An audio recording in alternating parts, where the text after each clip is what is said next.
মোহাম্মদ পীরু, আপনার আনমিউট করে কথা বলতে হবে, নিজেকে আনমিউট জি করে জি, কথা আমি বলেন। আমি হ্যাঁ, বলতে বলেন। চাচ্ছি কি, আপনারা কি নবী মোহাম্মদকে বিশ্বাস করেন? তার যে বিশ্বাস করেন সমালোচনা শব্দ, করেন, বিশ্বাস মানে এই করেন যে কথাটার মানে, সমালোচনা করেন, তার অস্তিত্বকে বিশ্বাস করেন?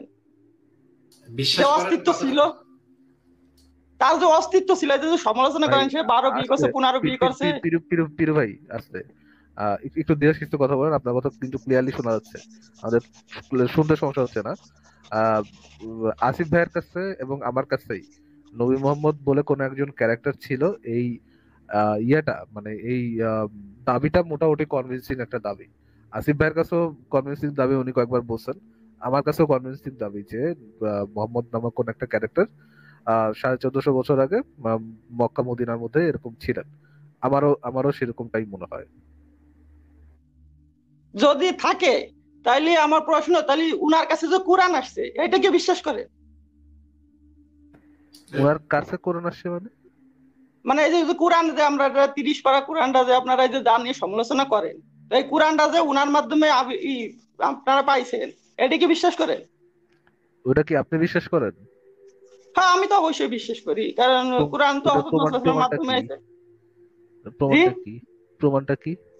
প্রমাণ যেরকম আপনারা এই যে নবী হযরত মুহাম্মদ সাল্লাল্লাহু আলাইহি ওয়াসাল্লামের অস্তিত্ব বিশ্বাস করতেছেন, এটাই প্রমাণ। যে তারা যে মানে সমালোচনা আর করতেছেন, ধরেন এটাই ধরেন প্রমাণ। এই যে আমি এই যে আপনার সাথে কথা বলতেছি, মানে আমি এক্সিস্ট করি।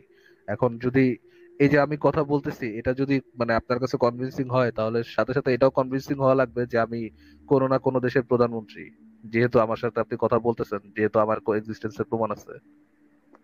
না, তাহলে এটি আপনাদের ডাবল স্ট্যান্ডার্ড হয়ে গেল না? নবীরে বিশ্বাস এই যে করতেছেন, আপনি নবী যে এই যে কোরআন আপনি পাইছে এই যে তার আপনি নিয়ে সমালোচনা করেন এই সারাদিন, যে সেটি বিশ্বাস পিরু আচ্ছা, ভাইয়া, করবেন না? এক পিরু ভাই সেকেন্ড, এক একটু সেকেন্ড, ফারাজ ভাই এক সেকেন্ড। বাংলাদেশে দেওয়ানবাগী নামক একটা পীর সাহেব আছে, হ্যাঁ।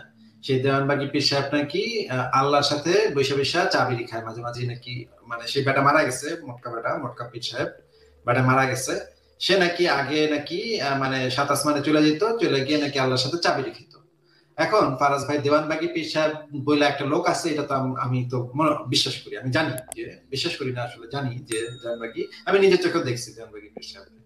ওই যে মানে সে ফার্ম গেটে ইয়া করতো, আশেকে রাসূল, মানে বিরাট ওরস মাহফিল হতো, হ্যাঁ, অনেক গরু টরু, বিরাট অনেক শত শত গরু জবাই দেওয়া খাওয়াইতো মানুষজন। তো ওই বেটা আছে, এইটা বিশ্বাস করা মানে কি ফারাজ ভাই? এটা যে আমি এটা বিশ্বাস করি যে সেই বেটা আল্লাহর সঙ্গে গিয়া চাবিরি খায়, টঙের দোকানে বইয়া আল্লাহর সঙ্গে চাবিরি খায়, আল্লাহর সঙ্গে সেই হাসি ক্ষেত্রে তামাশা করে, আপনার এটা। বিশ্বাস করতেই হবে, যেহেতু তার এক্সিস্টেন্স এইটাও আছে তো সেক্ষেত্রে। স্ববিরোধী তর্ক হলো, কারণ হযরত মুহাম্মদ সাল্লাল্লাহু আলাইহি পিরু ওয়াসাল্লামের পিরু পিরু পিরু, একটু নিজেকে একটু মিউট রাখেন। আপনি আমাদের পয়েন্টটা একটু বোঝার চেষ্টা করেন, গলাটাকে না বাড়ায় বুদ্ধিটাকে একটু বাড়ানোর চেষ্টা করেন, ঠিক আছে? আমরা আপনাকে বোঝাবার চেষ্টা করতেছি যে মনে করেন দেওয়ানবাগী পীর সাহেব আছে, এরকম একটা লোক আছে, এইটা মেনে নেওয়া মানে তো এটা না যে আমরা এইটা মেনে নিব যে দেওয়ানবাগী পীর সাহেব আল্লাহর সাথে বৈশা চাবিরি খায়।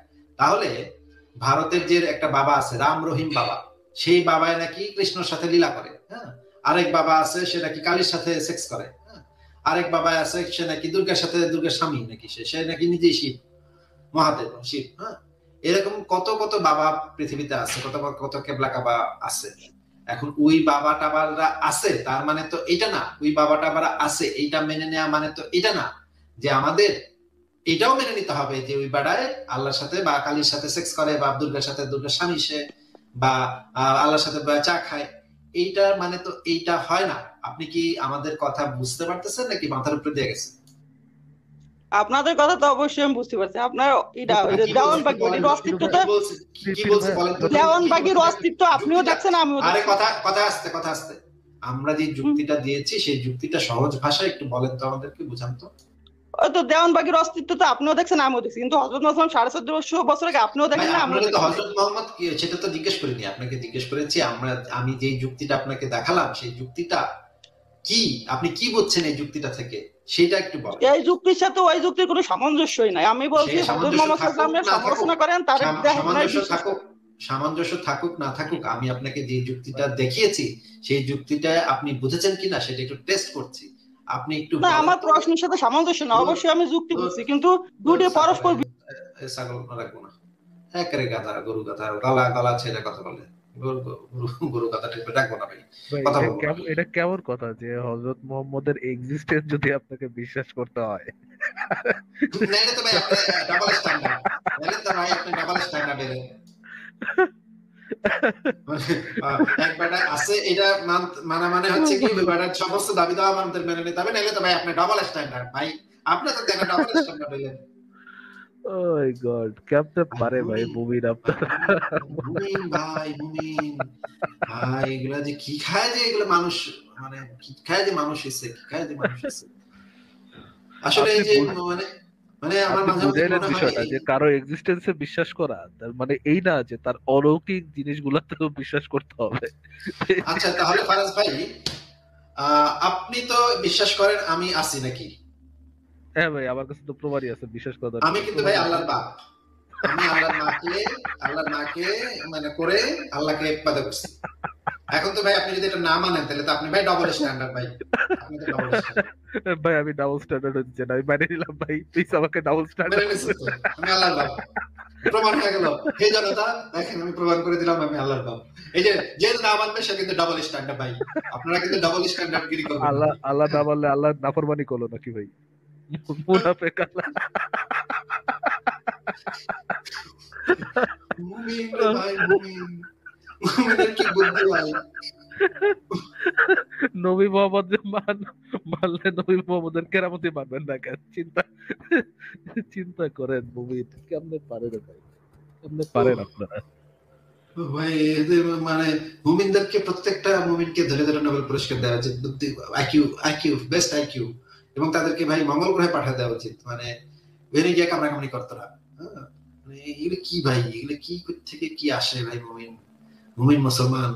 আচ্ছা আরেকজন এই জিনিসগুলা মানে কোন মুমিন কি আপনার মনে হয় না যে আমাদের লাইভে আসার আগে বা এই জিনিসগুলা কোথাও বলার আগে তারা নিজেরা কখনো ডিসকাস করে, আপনার মনে হয় না ভাই? না না করে, এবং ওর পাশে যে মুমিন গুলা তারা আবার সাবাসী দেয়, মারাত্মক যুক্তি দিছিস রে ভাই, বস তুই তো মানে ভাড়া লাইছস, আসিফ মন্দিরে তো আজকে ভাড়া লাগবি ভাই। পুরো গ্রুপটারই একই অবস্থা। যে সেদিন গত লাইভে একটা আসে, গত লাইভে ইংরেজি বলতেছিল না ফারাজ ভাই, পাশে থেকে আবার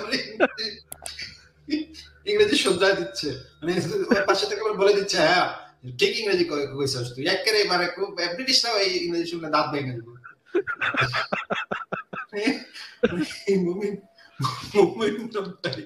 মুমিনদেরকে না মানে কি করা উচিত আমি না মানে বুঝি না।